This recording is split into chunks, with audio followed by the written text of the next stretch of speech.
I'm not sure where to begin with this story, but I need to tell someone. Even just talking about it feels wrong, like I'm inviting something back into my life that I'd rather keep buried. But maybe if I share what happened, it'll help me find some peace.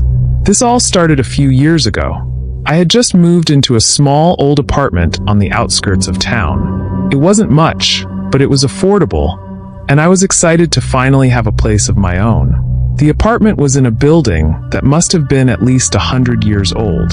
The floors creaked with every step, and the walls were so thin you could hear your neighbors breathe. But it had character, and I liked that. Or at least I did at first. It didn't take long before strange things started happening. I'd hear noises in the middle of the night, soft tapping, like someone was gently knocking on the walls or the floor. Sometimes, it sounded like it was coming from right beside my bed. Other times, it was farther away, like it was moving around the apartment.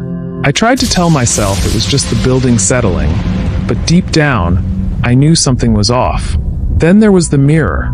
The apartment came furnished, and there was this old, ornate mirror hanging in the hallway. It was one of those tall, full-length mirrors with a heavy wooden frame that looked like it belonged in a different century. I didn't pay much attention to it at first. It was just a mirror, right? But one night, as I was passing by, I noticed something strange. I could see a faint outline of a figure in the reflection, just over my shoulder. I whipped around, but there was nothing there. My heart was pounding, and I tried to laugh it off, convincing myself it was just my imagination playing tricks on me.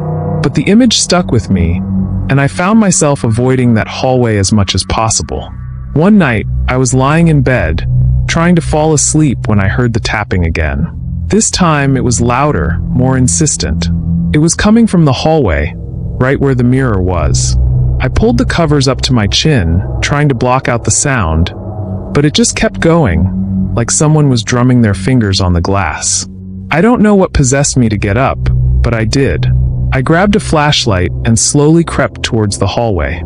The tapping stopped as soon as I got close, and for a moment, there was just silence. But then I saw it.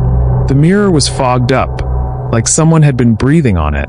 And there, in the condensation, were handprints, small, childlike handprints. My blood ran cold. I knew for a fact those weren't mine. I hadn't touched the mirror at all. I turned and ran back to my room, slamming the door behind me. I didn't sleep at all that night. The next day, I tried to put the mirror out of my mind, but it kept gnawing at me. I needed to know what was going on, so I did some research. I found out that the apartment building had a bit of a history. It had been a boarding house back in the 1920s, and there were rumors about strange occurrences and disappearances. The most unsettling story was about a woman who had lived there, an old woman who was said to be a recluse. She was rumored to be involved in dark practices, but nothing was ever proven. She died in the building, and her body wasn't found for weeks. People said her spirit never left, that she was still looking for something or someone. After learning this, I couldn't shake the feeling that the mirror was somehow connected to her. I thought about getting rid of it, but every time I tried to take it down, I felt this overwhelming sense of dread, like something terrible would happen if I moved it. So I left it alone. That night, things escalated. I woke up to the sound of my door creaking open. I froze, staring at the dark shape in the doorway. At first, I thought it was a trick of the light, but then it moved. Slowly, a figure stepped into the room. It was a woman, old and hunched, her face pale and eyes dark as coal. She was dressed in a tattered old gown that looked like it was from another era. She didn't say anything. She just stood there, staring at me. My heart was pounding so hard I thought it would burst. I couldn't move, couldn't scream. I was completely paralyzed with fear. Then, just as suddenly as she appeared, she turned and walked out, disappearing into the hallway. I didn't sleep for the rest of the night. When morning finally came, I found myself drawn to the mirror again.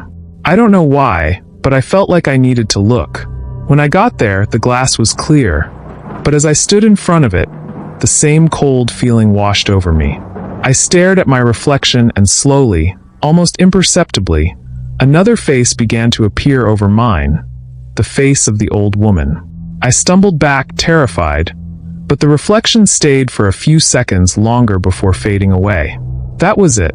I couldn't stay there anymore. I packed a bag and left the apartment that same day, leaving everything behind.